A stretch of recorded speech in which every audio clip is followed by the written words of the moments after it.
संसार में हर कोई दुख दुविधा में फंसा हुआ है, कोई भी इस संसार के अंदर खुश नहीं है। ये जीव जब शरीर धारण करता है, जब इसने पहली बार जन्म लिया, तभी से ये दो चीजों में फंसा हुआ है, जीवन और मृत्यु। जीवन और मृत्यु का जो इसका सारा का सारा समय है वो इसी में निकल जाता है, मृत्यु के भय में और जीवन की लालसा में कि मैं और लंबी आयु जी सकूं, मैं और सुख सुविधाएं भोग सकूं, 2-4 साल और संसार में रह सकूं, किस प्रकार से ज़्यादा सुख सुविधाएं मिल सके और जितना ज़्यादा हो सके इस शरीर को बचा करके रखूं। इसी में और तो और ये तक सोचते हैं कि अगला जन्म भी मुझे मनुष्य का मिल जाए, चाहे कुछ भी करना पड़े, कितना भी खर्च करना पड़े, मुझे याद रहे ना रहे कोई मायने नहीं रखता, लेकिन आगे मनुष्य बनने की गारंटी होनी चाहिए।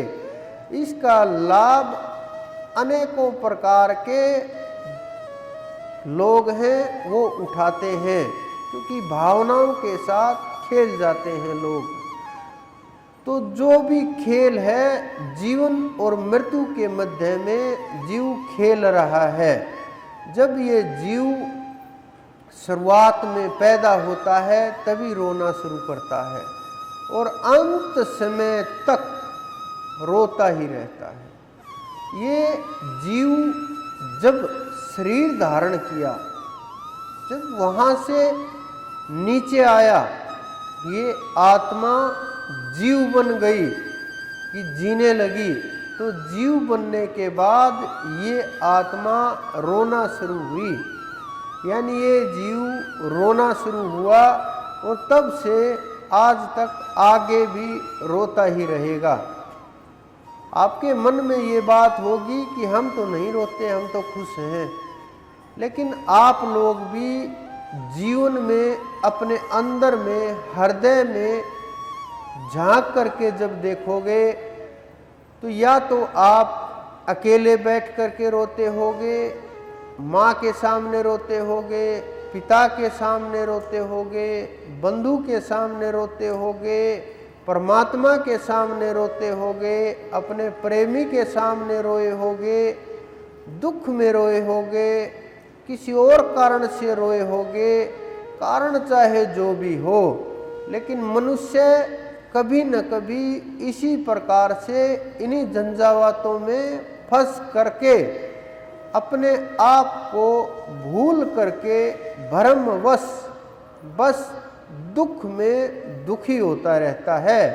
आज से नहीं, कलयुग से भी नहीं, द्वापर से नहीं, जब से ये सृष्टि चली है, चाहे सतयुग हो चाहे कलयुग हो, हर युग में इस प्रकार के दुख होते हैं और मानव इसी प्रकार से झेलता है। इसी कारण से हमारे संतों ने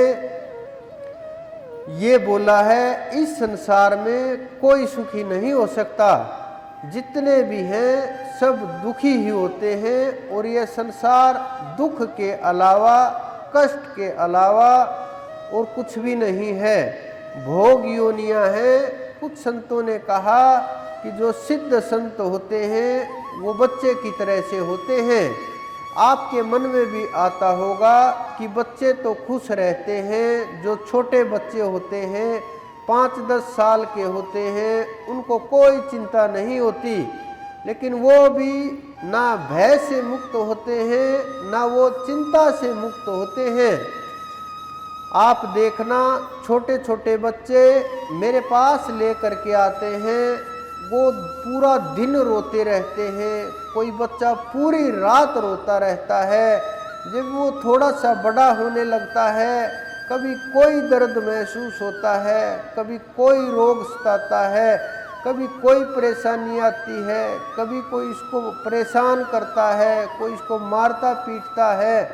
थोड़ा सा और बड़ा हुआ, उसको स्कूल भेजने लगते हैं बच्चे को, तो स्कूल में जब बच्चे को भेजते हैं, आपने देखा ही होगा कि जब छुट्टियां खत्म होती हैं 10-20 दिन की, तो बच्चे कितना आसानी से स्कूल जाते हैं, रोते चिल्लाते हैं, हाथ पैर मारते हैं कि किसी न किसी तरह से स्कूल से पीछा छूट जाए।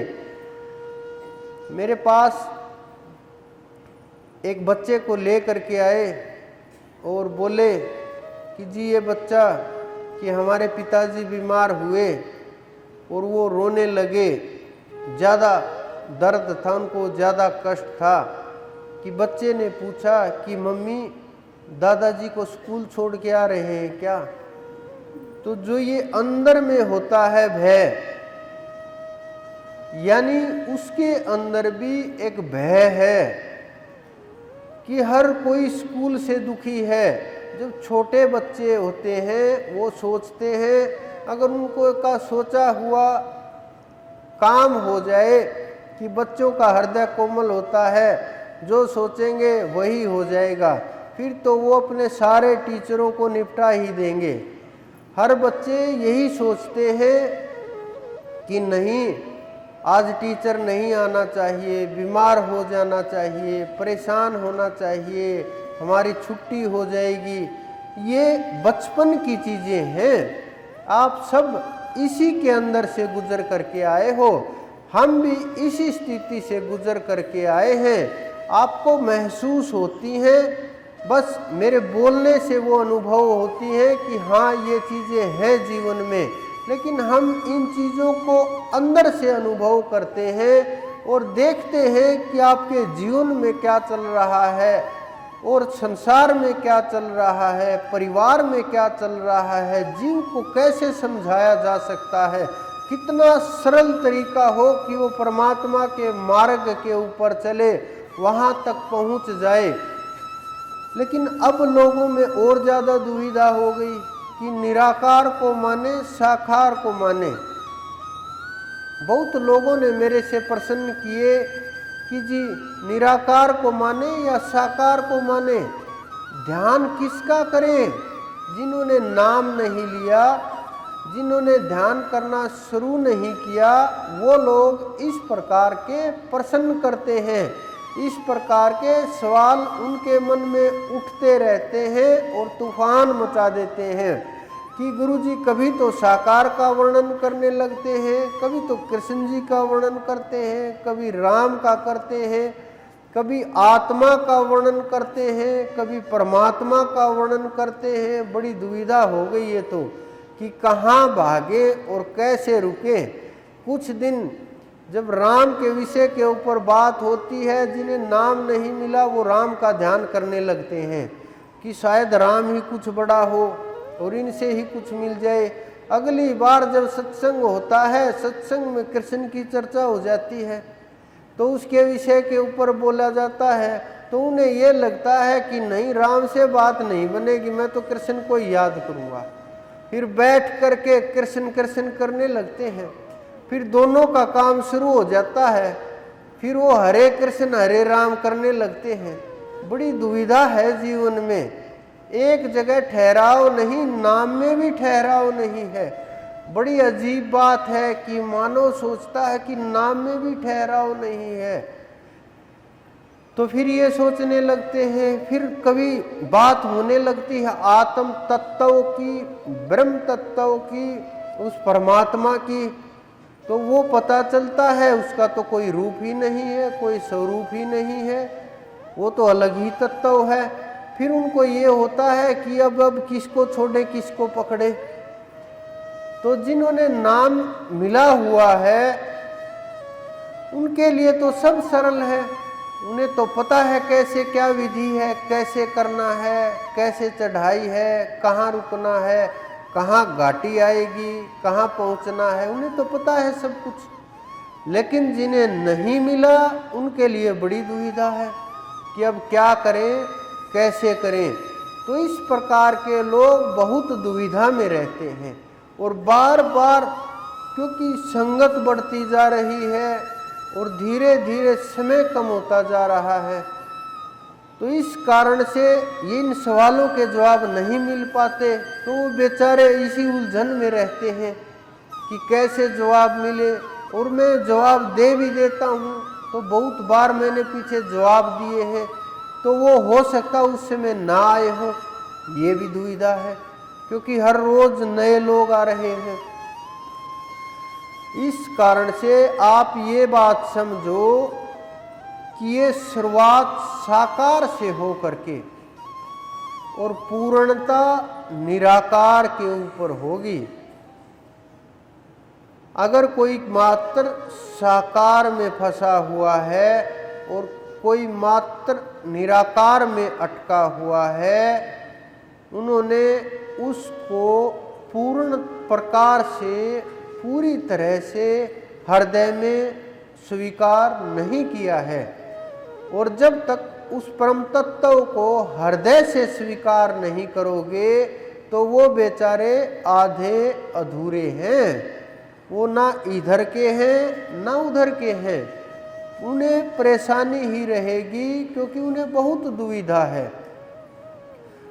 वो अपने आप में तैयार भी नहीं है ये मानने के लिए। अगर आप जा करके किसी मंदिर में बोलो कि परमात्मा निराकार है, वहाँ बड़ी लड़ाई शुरू हो जाएगी। अगर आप किसी निराकारवादी के सामने बोलो कि परमात्मा तो साकार है, तुम गलत साबित कर रहे हो, वहाँ भी बड़ी दुविधा हो जाएगी। तो इस कारण से जो समर्थ होते हैं, जिन्हें परमात्मा गुरु के रूप में चुनता है, उन्हें दोनों तरह का ज्ञान करा करके भेजता है। वो बाह्य आडंबर से दूर हो करके आपको साधारण मनुष्य की तरह, आपके जैसे ही, आपके बीच में ही, आपकी तरह रहने वाले, आपकी तरह जीने वाले, कोई अलग से किसी प्रकार का दिखावा नहीं, कोई अलग से कुछ भी नहीं, वो आप सबके बीच में रहते हुए मिलेंगे। ये आप समझ लेना, ये बिल्कुल निश्चित लिखी हुई चीज़ें हैं, हमारे संतों के द्वारा बोली गई चीज़ें हैं, हमारे संतों के द्वारा ये निश्चित की गई चीज़ें हैं कि वो आपके बीच में ही रहेंगे। ये सब की सब चीज़ें निश्चित है और पता भी नहीं चलेगा क्या कर रहे हैं, क्या हो रहा है, क्या खुशी है, क्या प्राप्ति है, इन्हें क्या अनुभव है, कहाँ की स्थिति है, नहीं अनुभव हो पाएगा, क्योंकि वो अपनी स्थिति को प्रकट नहीं करते। वो जब चाहेंगे, जैसे चाहेंगे, वो तभी प्रकट करेंगे। जिसके सामने चाहेंगे उसी के सामने अपना राज, अपना भेद खोलेंगे। नहीं तो आप देखो, जितने हमारे संत महात्मा हुए, जाने के बाद सब प्रकट हैं। जब वो यहाँ रहते थे, आप लोगों की तरह से साधारण ही काम करते हुए दिखते थे, साधारण तरीके से ही रहते थे, साधारण जीवन जीते थे, साधारण तरीके से खान पान रहता था, सबके बीच में ऐसे ही सोते थे, सब प्रकार से ऐसे ही चल रहा था जीवन। पता भी नहीं होता था कि ये इतनी ऊंची श्रेणी के महात्मा हैं, इतनी उच्च कोटि के साधक हैं, संत हैं, पता भी नहीं चलता था। लेकिन समय के साथ साथ उनके शिष्यों ने उनकी पहचान करा दी। और पहचान कैसे करा दी? जब साधना सिखाई उन्होंने, जिन जिन के सामने उन्होंने अपने रहस्य खोले, जिनके सामने रहस्य खोले वो उसी का रूप हो गए और जगती संसार उनके पीछे पीछे भागने लगा। वो इसी कारण से अपनी पहचान गुप्त रखते हैं, साधारण तरीके से जीवन में रहते हैं, ताकि जीव को पता ना चले, एहसास ना हो कि कोई दिव्य आत्माएं आसपास हैं, लेकिन एहसास हो जाता है, क्योंकि आत्मा से आत्मा का मिलन है और वाइब्रेशन के कारण से, एनर्जी के कारण से जहाँ भी जाओगे ना बताओगे तो भी कुछ न कुछ एहसास हो जाएगा।